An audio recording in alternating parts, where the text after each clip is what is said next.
I want to start just with one thing. I am a grassroots activist, period. The Nobel Peace Prize has made my work easier in many ways. In many other ways, it has made it horrific.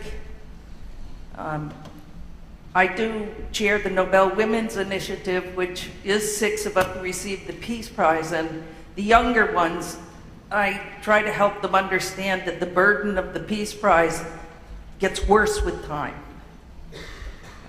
The expectations are quite phenomenal. You're asked to opine about everything and anything in the world vaguely related to peace, which can also be like meditation and personal serenity, and hello, that is not my area of expertise. One of my good friends, one of the good things about the prize is some of the people you get to know, and can those things be dimmed a little bit? They're blinding me and I can't see the people I want to be talking with, and I hate that. In a peaceful way, I hate that. Yeah, I'm pretty volatile. I work hard not to be. Archbishop Desmond Tutu, we referred to as a super laureate. He is an amazing human being, and I'm proud to be able to call him friend. One time we were at an event at the University of Virginia, actually. It was very shortly after I received the Peace Prize. And he's asked a question that we're all asked one point or another, and it's, how did the Nobel Prize change your life? And rather than go on and on, he said, before, I used to speak constantly and no one would listen. After the Peace Prize, everything I say is a pearl of wisdom. And that's the hard part. I don't know lots. There are many things I don't know. But if you give me a couple of facts, I can sound like I know everything. And I do use that to the benefit of the work I do. When I hear myself introduced, sometimes I really internally have a very difficult time. I mean, I know I've done those things, but that isn't the me I know I am. I'm a regular gal who likes to party down with my friends and sisters and who swears. My favorite word is the F-bomb. I'll try very hard not to use it. My mother asked me to stop using the F-bomb in public because it tarnishes my Nobel image, which I thought was hilarious. But think about it, it's a noun, a verb, an adjective, an adverb. What's not to love? What is not to love if you like language, right? I like grammar. I hear there's a grammar. Someone who's rather firm about grammar here. I share your love of making sure that the proper punctuation, periods at the end of the sentence, capitals at the beginning, fully spelled out words, not LOL, etc. So I just wanted to let you know that about me. One other thing about my family, neither of my parents graduated from high school. My father, once he died in 2004, I learned that he had never lived in a house with indoor plumbing, electricity, or a bathroom inside the house till he was 17 years old. He was born in the state of New York. And when he first had the pleasures of all of those things that we all consider just, of course, that's how life is, it was when he joined the Navy at the age of 17 in World War II. Now I'll talk a little bit about war and the mythology thereof. I think about this quite a bit. Yes, I am going to read a couple of things to you at some point. I think about this a lot because of the work I do. Because my first protest was indeed against the war in Vietnam. When was it? May in 1970. I think it was the time of a national moratorium, and schools were so freaked out at the violence on campus that schools, colleges, universities closed early. They let us go because they were afraid that there would be more violence. We didn't have to take final exams. That was swell.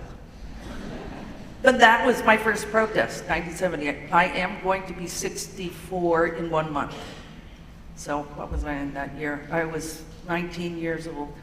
Today is my mother's 84th birthday. It's very sad that it was ruined with September 11th.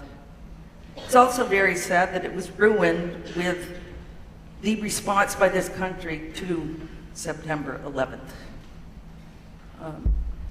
The mythology of war is something fascinating. The last few days I've really been wandering around thinking about the mythologies of war, thinking about all of the mythologies that human beings create. We create mythologies about ourselves, if you think about it. When I think back on my history, I tend to think about the better things I've done, not the crappy things I've done. And I tend to make the better things I have done sound even a little bit better. Countries do the same thing. Countries, it doesn't matter if it's the US or Russia, China, India, Pakistan, Angola, it doesn't matter. Every country mythologizes its history in order to make the people who live in it proud to be part of it, right? If we talked about what really happened when Mr. Columbus and then Mr. Cortez and then Mr. Pizarro and all the other guys came to this hemisphere, pretending they had discovered a part of the world where human beings had actually been living, breathing, loving, dying for thousands upon thousands of years, and what we did was massacre them. Today it would be called a genocide, period.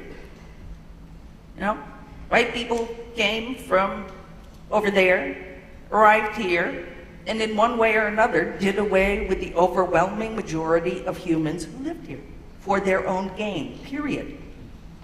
It wasn't because they were nice human beings. The Native Americans did not understand property rights, whatever the hell that means. That's the most swearing I will do, I promise.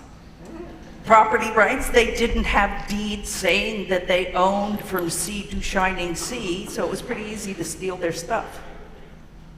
It's also very easy to massacre them when they dared to fight back for their own stuff. But we don't focus on that, obviously, right? We focus on the courage of Columbus coming across the ocean, and I do not doubt the fellow's courage. I wouldn't get on those little bitty ships and come across the ocean. Probably the people that were here wish they all sank, but that's a different story. I wouldn't have come over, but what do we do in our history? We mythologize and glorify that Mr. Columbus discovered America. By the way, Columbus Day was not, this is my fan in case I get hot. Don't let me forget it. I have lost so many fans.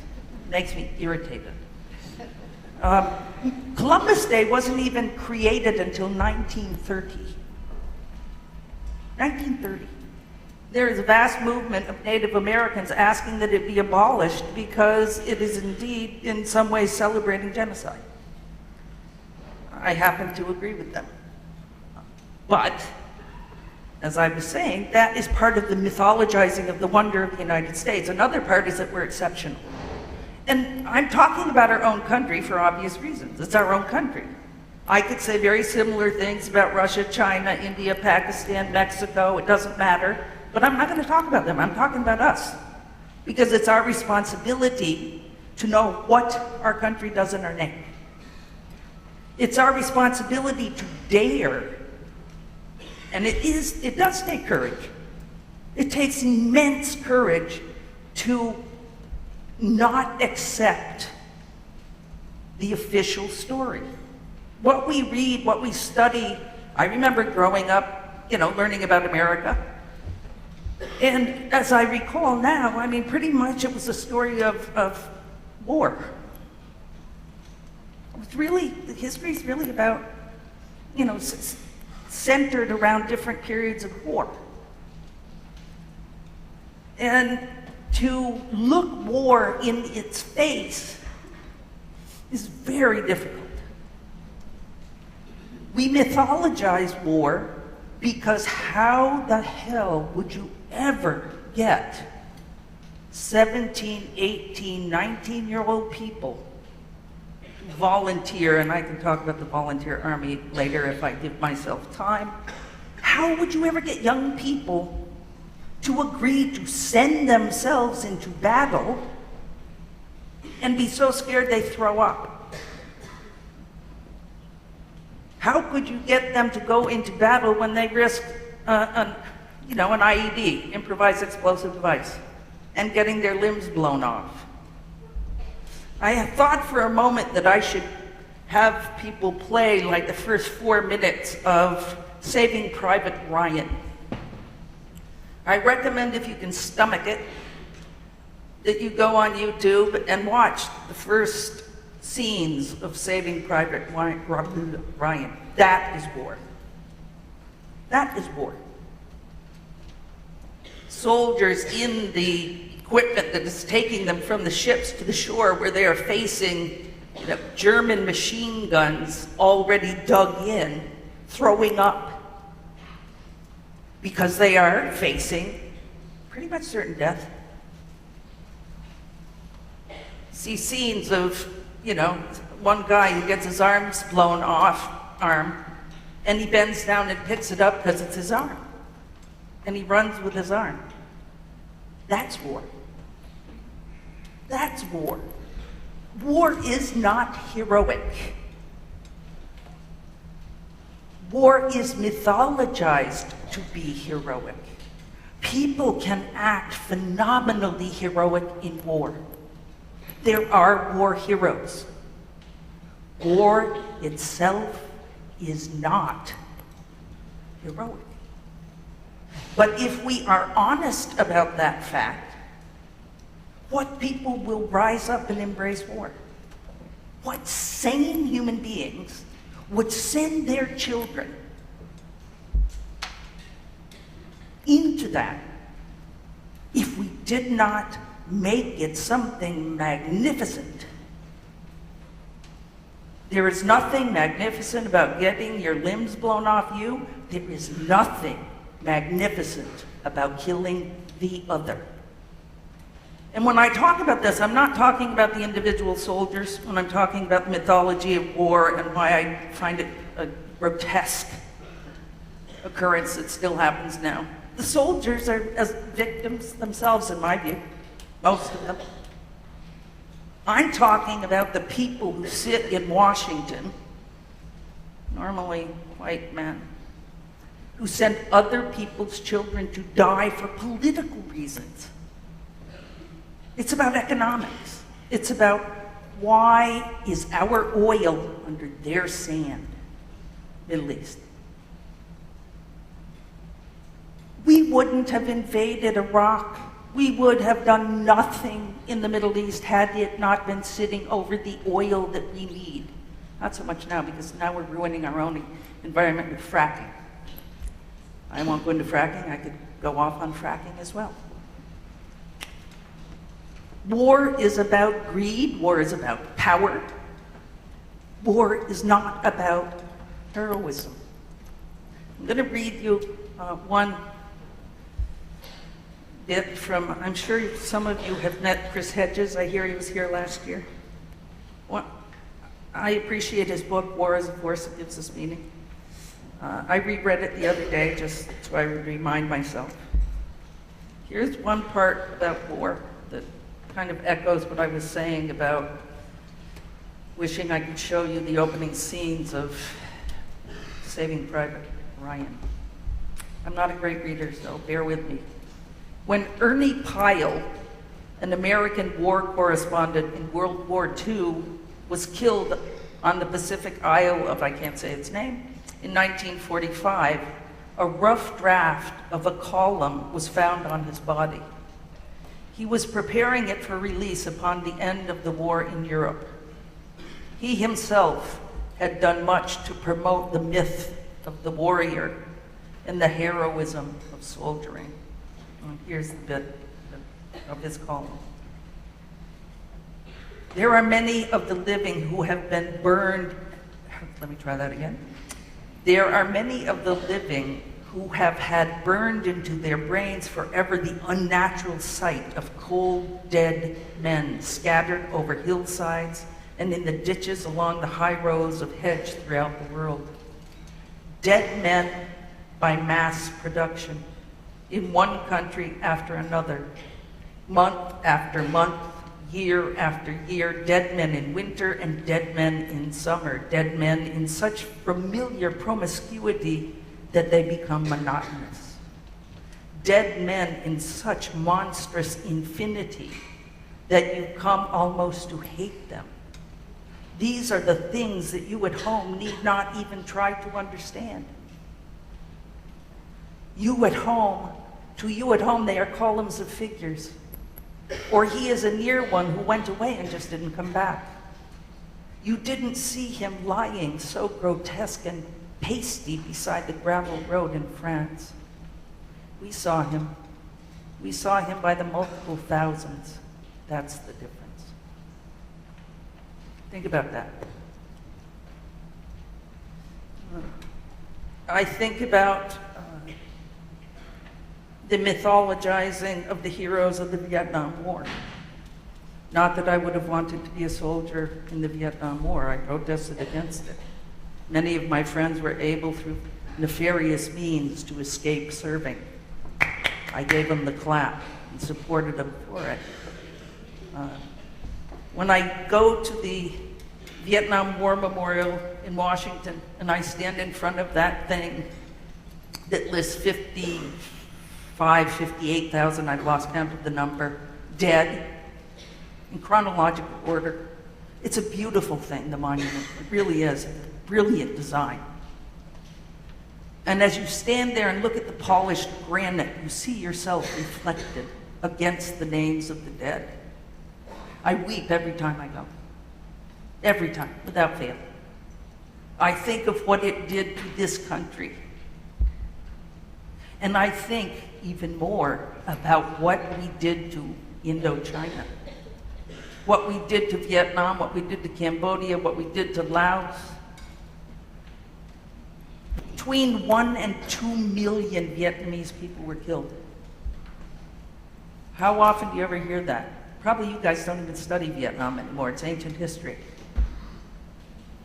But even for people of my generation who lived through that era, it's very infrequent that you hear how many millions died at our hands as we glorify the 58,000 dead.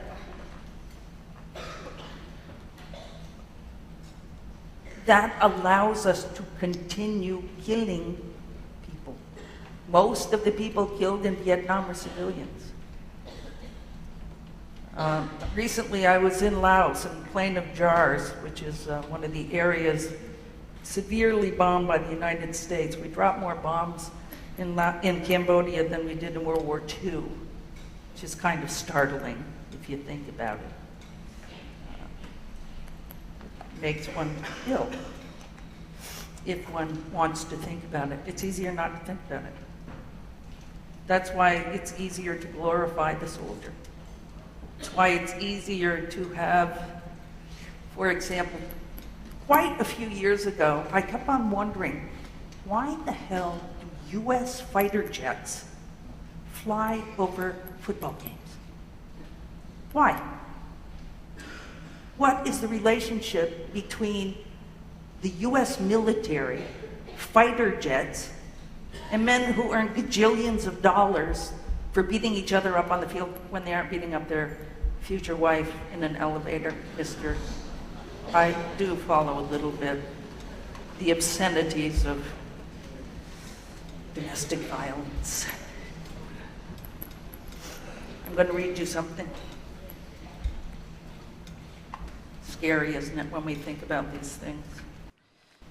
I want to know why my tax dollars, I mostly want to know why I can't not pay the portion of my taxes that go to war if I don't believe in war.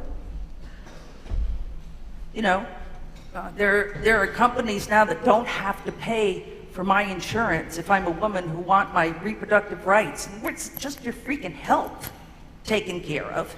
And they can, because it's their right. I'm opposed to war. Why can't I have the same right? Why do I have to pay to murder people in my name? War is organized murder, and this is not my quote.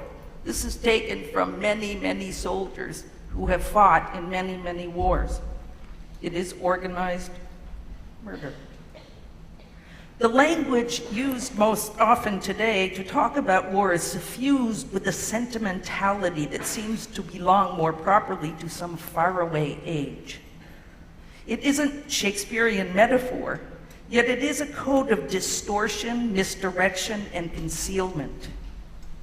This may strike readers as a strange assertion to make about an era frequently celebrated for its knowingness and ironic detachment. That's us. We're knowing and we're ironically detached. Yet, even after the revolutions in modern consciousness ostensibly occasioned by the conflict in the 20th century, a pernicious American sentimentality about nation and war has triumphed, typified by demonstrative expressions of and appeals to a kind of emotion that short-circuits reason.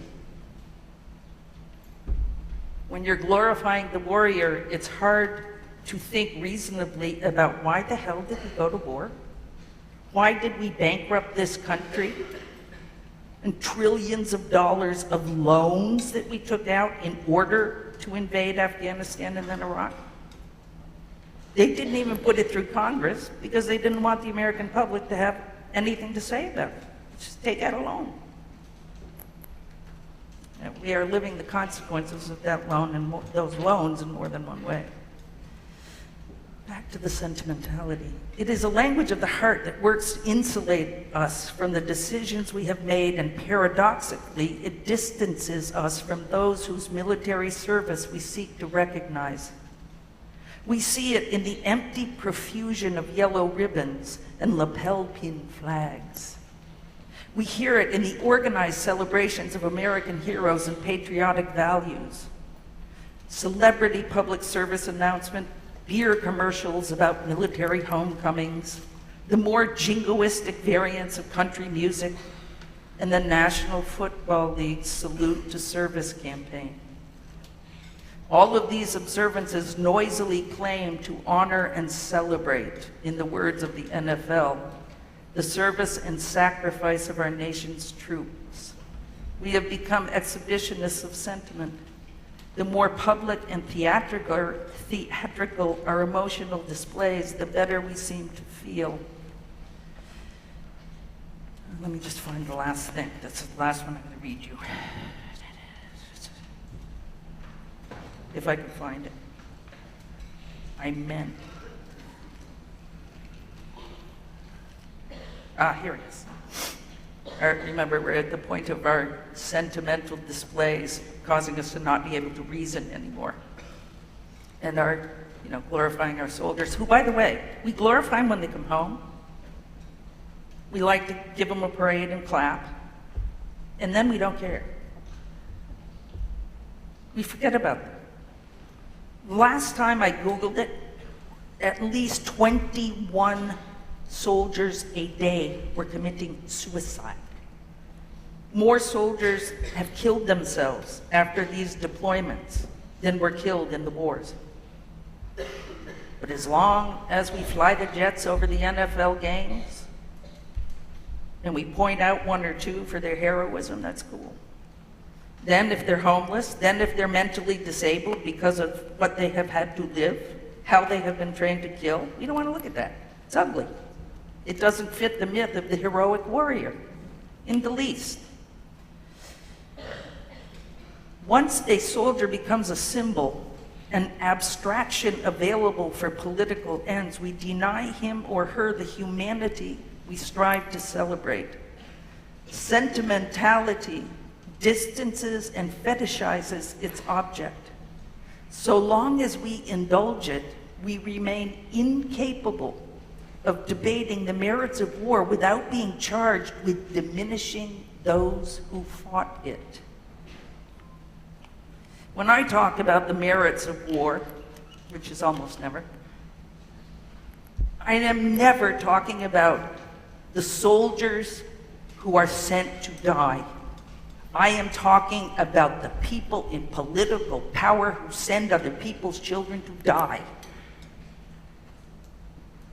I was speaking somewhere else. I can't remember anymore. I barely remember last week. I'm not joking. I have to have a calendar in front of me. I travel so much, I don't know where I was a couple of weeks ago unless I look or spend a lot of time thinking about it, which I don't have. Sometime I was driven to speak somewhere, and it was around the time of the Iraq invasion, which I do believe, honestly, was an illegal invasion, and I think we have some war criminals coming out of that. I think Henry Kissinger was a war criminal, and I refused to be honored with him at a dinner. I would never sit beside that man.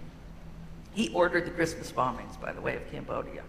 He also helped facilitate the dirty wars in the Southern Cone.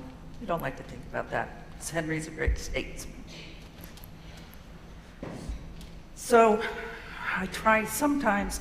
I do want to self-censor. Sometimes I get sick of always being in the front line of bringing things up that are uncomfortable. I'm not joking. I had dinner the other night with, now I'm forgetting her name, Kelly, because I have to say it out loud. And we were talking about that. I asked her, do you ever get sick of being yourself? I get sick of being myself. I get sick of having to always feel like if somebody says something that I think is really totally ungrounded in reality, that I am obliged to speak. It does not win you friends. I am not a darling of the US government. Not that I wish to be.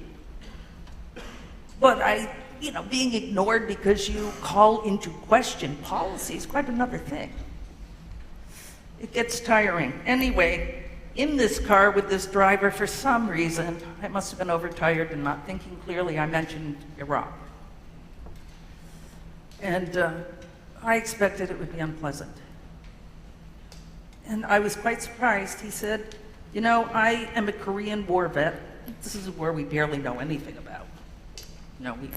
Unless you watch reruns of MASH, which is an amusing thing, but it's not the Korean War.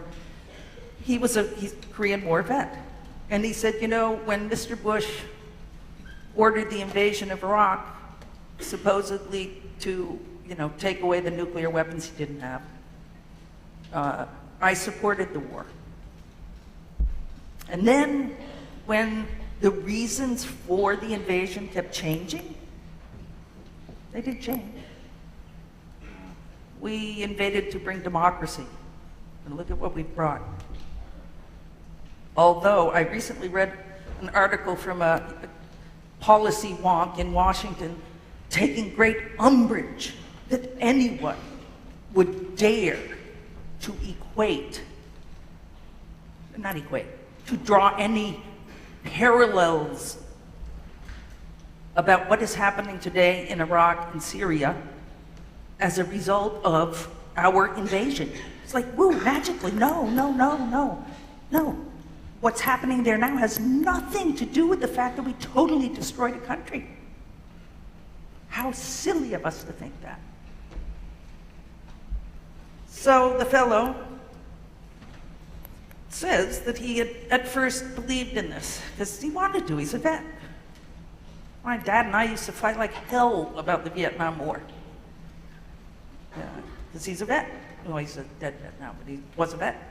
It wasn't until my brother got old, not my deaf brother, my other brother, got old enough to be drafted, that my father's position changed. And it wasn't, I had so hoped it was my brilliance, helping him understand the folly of Vietnam. He was able to talk about it really well after, though. But he was afraid my brother was going to get drafted. And he even said at the dinner table that if that were to happen, he would take my brother to Canada. I almost had a cardiac arrest.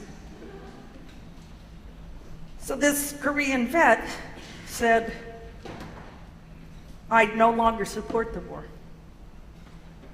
I can't support the war. Who is being sent to die?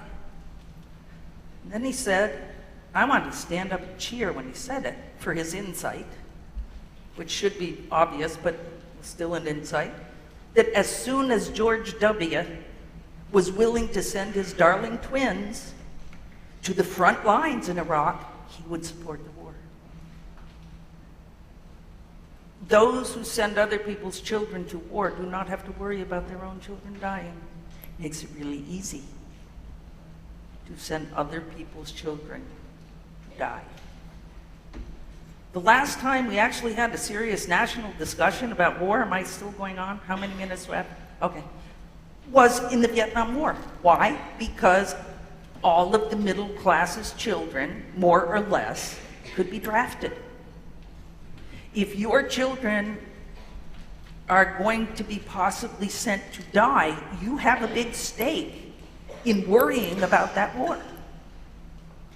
The Department of Defense learned really well after what happened in Vietnam, and they no longer have a draft. It's now volunteer. Personally, I advocate for a return to national service and a draft. If that were to happen, we would enter much more gingerly into war and the killing of the other who we demonize so that we can feel good about killing them. I mean, if you recognize the humanity of an Iraqi woman with her children, how can you massacre her?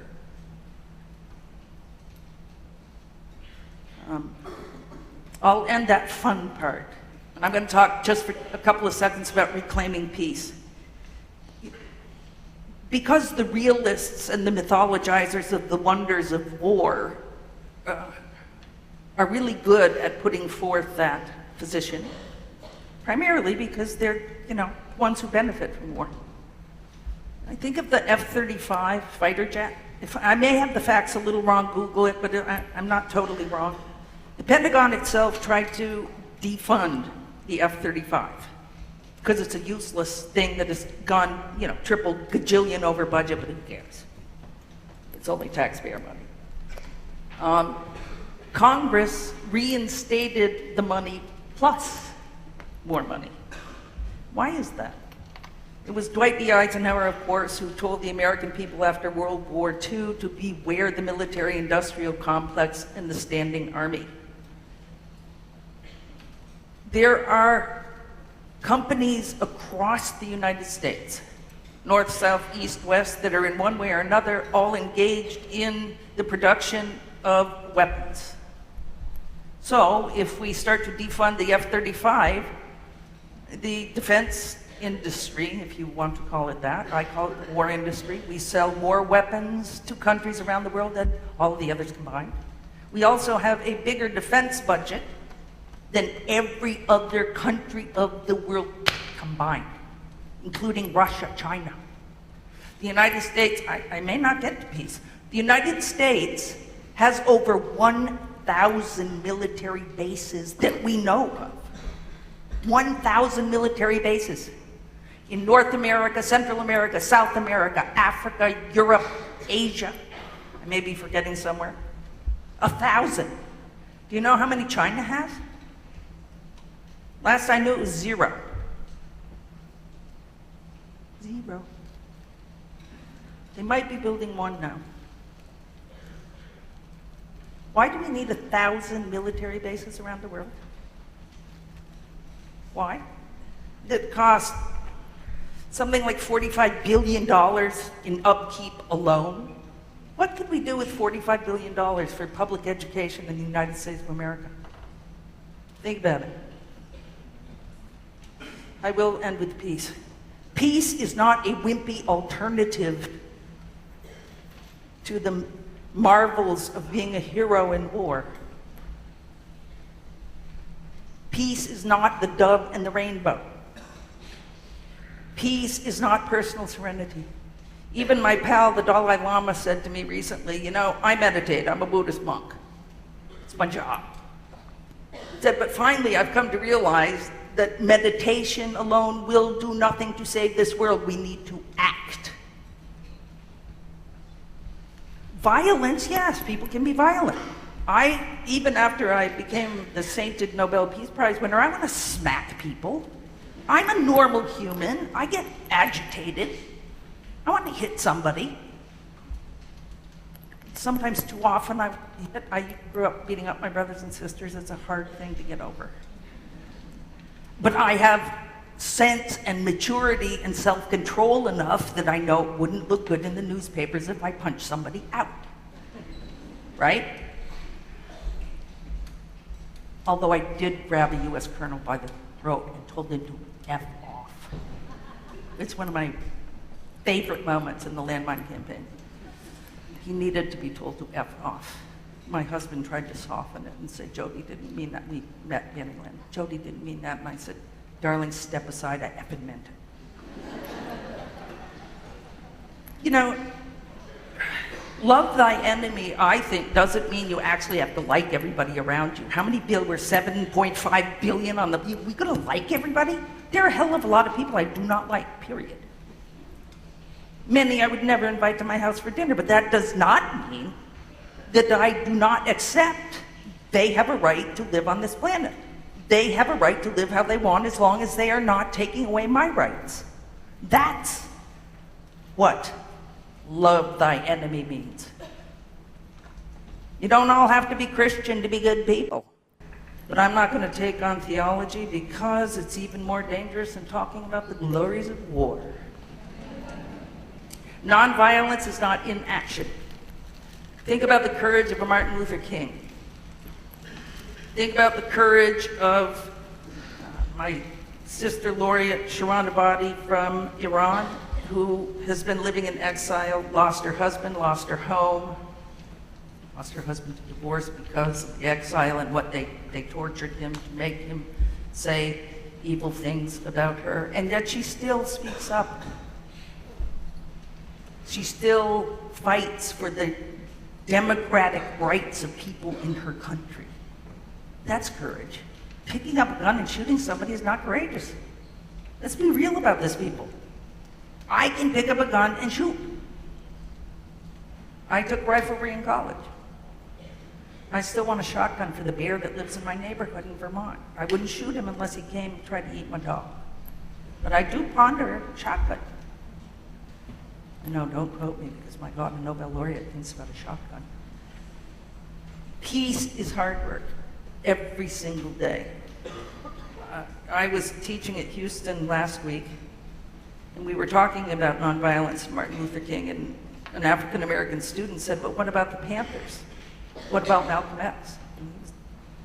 The ladies in the classroom did agree that he was hotter than Martin Luther King. Sort of like Che, hottest revolutionary on two legs that we know of. But, you know, I said, yeah, but which actions prevailed to bring about change? Well, which is still in desperate need of change. In this country, racism is rampant. Let's not pretend it isn't. But it wasn't the Panthers and violence. It is the people who have the courage to stand up with their bodies on the line, go to prison, and still go back and protest again and go to prison again without ripping apart the fabric of a country and hoping to bring about change. Peace is hard work. It takes courage. Shooting somebody doesn't. Any fool can shoot a gun. Thank you. Oh, I have...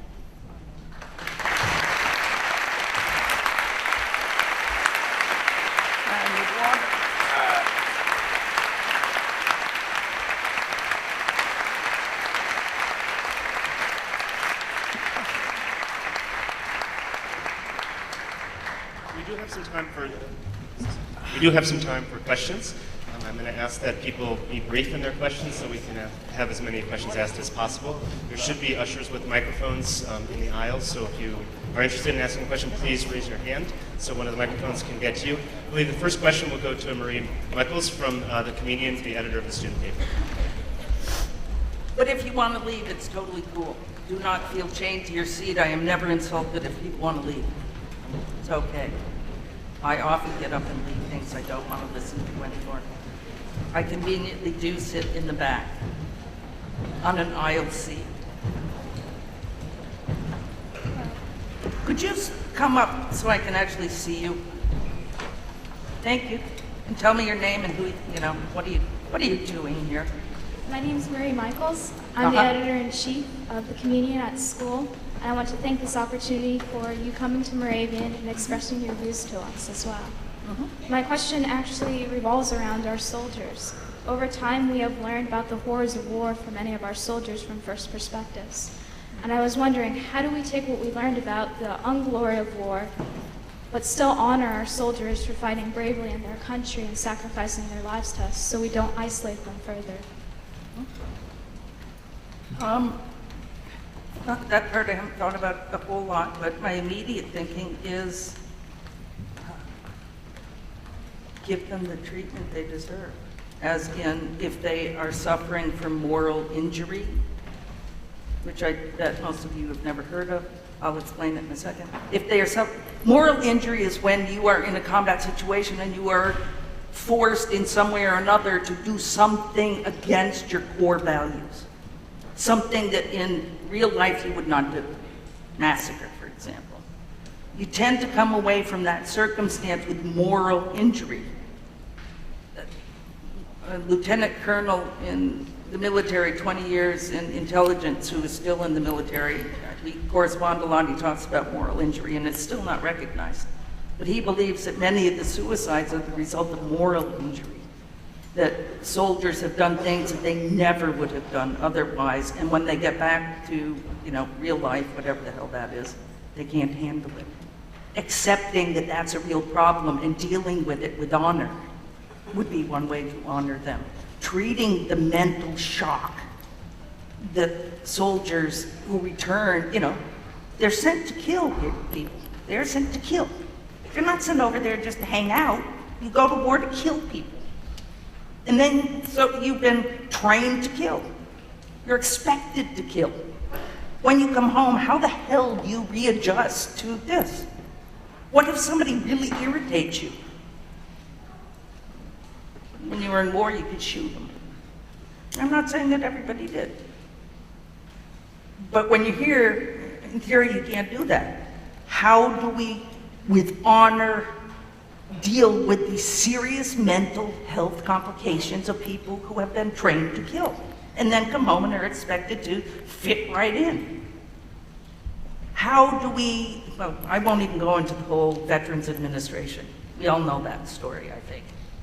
How dare we fly jets over a football game in the honor of the soldiers and then do what we have done to them in the Veterans Administration?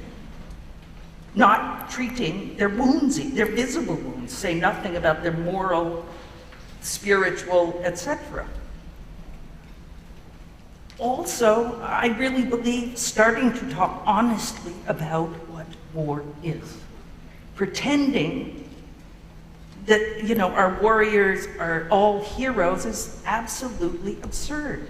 It makes it impossible for a soldier to talk about the reality, right? If you're supposed to be this hero, and some of your, friends, buddies paid, this term makes me want to throw up, the ultimate sacrifice. They get killed. By mythologizing all of that and making it wonderful and glorious, what soldier can come home and say, man, that sucked? I mean, some do. Some have the courage to talk about it. There are even resistors in the IDF in Israel who will not go into the occupied zones. I think they're phenomenally brave. But if we talked about the reality of war, then maybe soldiers could talk about their reality. And maybe they would feel less plagued by everything that they lived through. Pretending that it's wonderful does not give people who lived through it the space, the chance, the possibility of dealing with what was real and what they really are trying to deal with now. Does that do it? Thank you. You're welcome.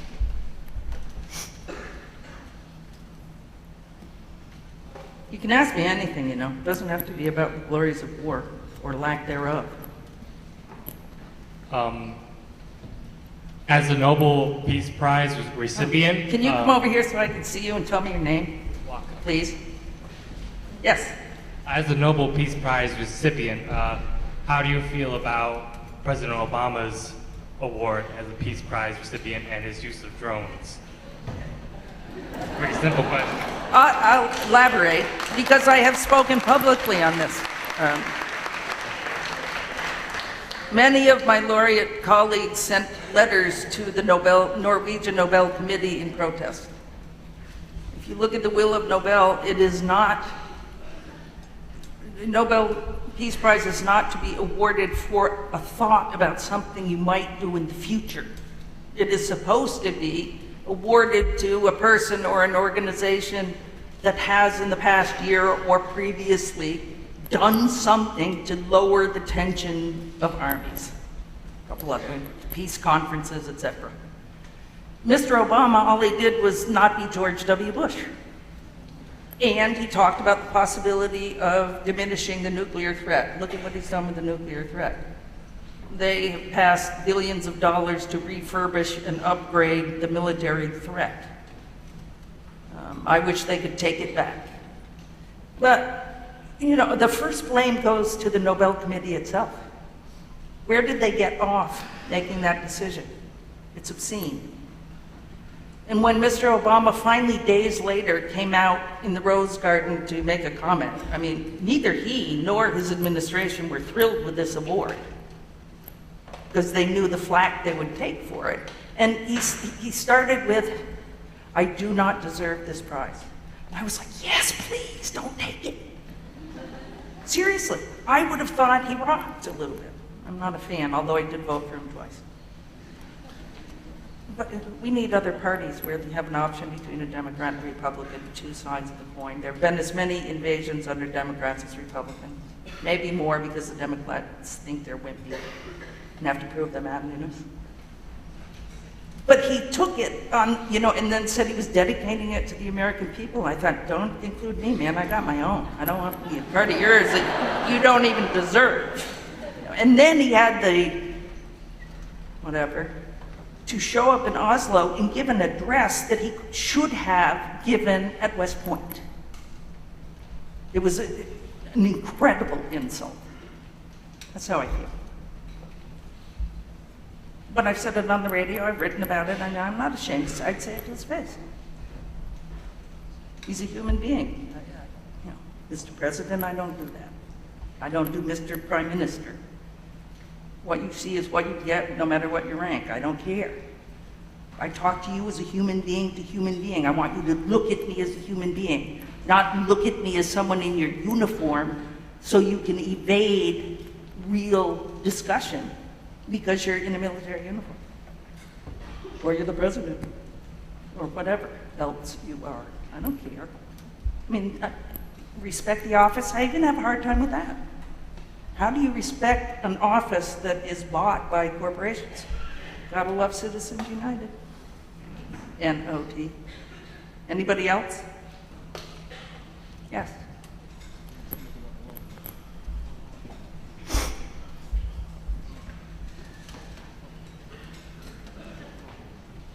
I'm Craig Atwood. I'm one of those people that teaches theology, which is just as I love theology, by the way. I really do. I read tons, but, you know, I left Catholicism when I was 17. Happily. Thank you so much for coming and talking to us. And you really highlight the glorification of war and what that's done. Do you see that there's also a demonization of peace in our country these days? Always. Many occasions, you know, simply offering prayer for peace, I get attacked for, you know, having been disrespectful for veterans or others. And I usually say every soldier I've ever known is praying desperately for peace when the bullets are flying. Absolutely. Demonizing is one word. You know, I talked about the wimpification of peace. I am also part of an organization called Peace Jam, stupid name. It was started by a punk rocker, jamming for peace. And there are 11, I think 10 or 11 of us Nobel Laureates that are part of it. You can Google it. It's a way to help young people understand that what they think matters, that what they say matters, that they can get up off their proverbial spreading butt. I mean, spreading as you get older, it just keeps going if you don't get up. And do something to bring about change. You don't have to wait till you're 30 or whatever age to do something. You know that. There are tons of organizations on campus working for X cause. Y, Z. I don't care what you do. I care that you do. And I care that what you do is for the betterment of all, even those we don't like. Because if I'm only working for the betterment of a few, I'm no better than the others who are working for the betterment of their group. I can't stomach Rush Limbaugh. I still want the world to be a better place even for him, for example. Of course, after 9/11, peace was totally demonized. I remember speaking in Colorado, and a woman, of course, we were talking about the war, and a woman said how she and her young son had gone to a protest, and a person tried to drive his car, well, not into it, but drove his car up onto the curb to demonstrate the fact that she was being a traitor by daring to demonstrate against the invasion of Afghanistan and then the future invasion of Iraq, as if invading Afghanistan was going to somehow bring back 3,000 some odd dead people. It isn't. It isn't. And we know nothing. When we invaded Afghanistan, we knew, well, we still don't, I think, we knew absolutely nothing about those people, their culture, their language. And yet we somehow thought we would do good to invade them. We had the sympathy of the world after 9/11. Countries that hated our guts with reason were so supportive of the United States of America until, and then with Iraq, I mean, hello. I'm going off from the demonization of peace, but if you speak of it, differently, you're a traitor. You're at least anti-patriotic if you're not a traitor. Bill Maher, some of you will remember his comment about how brave it is to shoot, ballistic missiles for 2,000 miles. What's brave about that? And he was attacked by the White House, of course, lost his supporters, lost his TV show. And I remember whoever the press person for W was at that moment in time came out and said, essentially, traitor, see what happens. The rest of you who dare have an opinion that doesn't support this war can happen to you. It takes courage to stand up in the face of lies. I'm sorry, the stories that are told about war are essentially lying. What we were told about Vietnam was lies. And we found out finally with the Pentagon Papers. It's going to be really hard to get your people worked up to go kill other people if you tell the truth about why you're going to kill them. Right? And we weren't allowed to say, yes, it's horrible that 9/11 happened, but why did it happen? It didn't happen in a vacuum of U.S. benevolence in the Middle East that resulted in suddenly people wanting to attack the U.S. There is a reason. There is a history. We have military bases in every part of the world. We're the only country. Think about that, guys. Americans believe that we are a peace-loving nation. Go look at Professor Grossman's site at Evergreen State University.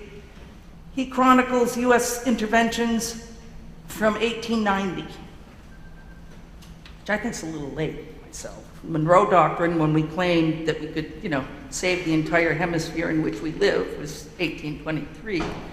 But you can also go to the U.S. AFRICOM official website. AFRICOM is the command center for now U.S. military operations in Africa, which of course are growing by leaps and bounds. And they have a chronology of U.S. military action in Africa since 1801 to justify, I think, that, we're not just adventuring into Africa. We've been here killing people forever, since 1801. There's another one that just lists U.S. military interventions in Latin America, starting with when we stole 1/3 of Mexico and turned it into the heroism of the martyrs of the Alamo. It's hard to stand up to that and talk about sustainable peace. Peace is not the absence of armed conflict. Sometimes violence spikes after conflict ends. Rapes and domestic violence spike after conflict ends, except in the DRC and places like that, but we won't go there. Sustainable peace is dealing with the needs of your people. You know, if young people in this country, and I assume we're somewhat privileged to be here, if young people in this country had a clear possibility of a good job that made them feel good about themselves, that paid them enough, so that US taxpayer dollars were not being used to subsidize the minimum wages being paid to fast food workers, for example. McDonald's and those people get away with it because tax dollars are used for food stamps, for housing support, etc., etc. It's insane. If we took care of people, we would make them secure, making our own world, our own country secure, and if countries did that, the world would be different. We worry about the security of the apparatus of the state.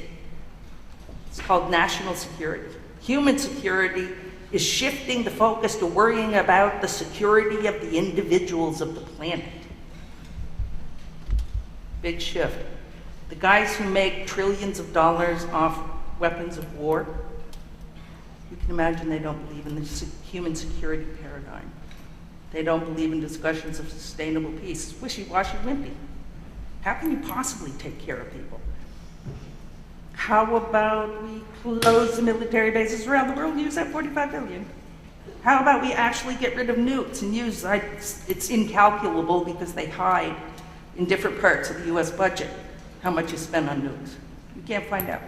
Some of it's subsumed in the energy department, for God's sake.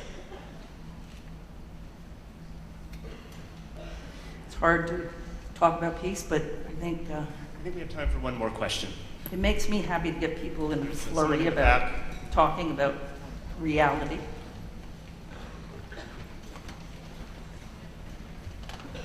Hi, back there. Hi, What's your name? Oh, it's a deep voice. Projects well. I like it. thank you. What's your name? My name is Tech Kim, and I'm an international student from South Korea. I've been there. Been to the DMZ. You got robots in the DMZ. Bad. Bad. Robots bad. Robots with no human being. The robot itself can target and kill. Bad. It's not you personally. It's your government. Help by the I US. really wanted to ask your opinion about what President Obama has to say about Syria and Islamic states last night on his speech. And I just really wanted to hear your insight, or maybe any personal comments that you have to say. Or impulsive comments, me. I'll be totally honest, I did not have the pleasure of listening to Mr. Obama last night. I was having dinner, which was much more pleasant, I would be willing to guess. There is nobody who can think about how ISIS operates and not want to throw up. Well, unless you're an ISIS guy. Beheadings are particularly disgusting. I'm not convinced that military response is going to help, given what has happened with our military responses already in Afghanistan, in Iraq. I don't know how it's really going to help. We have whacked terrorists, and I have a big issue with the use of that word because it allows states to label anybody who disagrees with them as a terrorist. How many have we whacked with drones? Countless. In fact, Mr. Obama, the great peacemaker, authorized more drone strikes in the first 2 or 3 months in office than George W. Bush authorized in 8 years in office. This is our great peacemaker. Beheadings is horrifying. Whacking people with a drone operated from 2,000 miles away without warning, without offering the opportunity to surrender. If you know anything about military ethics, that's kind of a big one. You have to give the guy the opportunity to surrender. It's not exactly glorious action in war, is it? And it is also shifted. In the beginning, the US used to have, before you could whack somebody with your drone, the operators had to be able to see the person's face.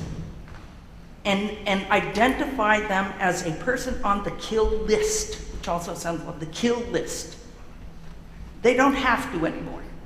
They can now do signature strikes.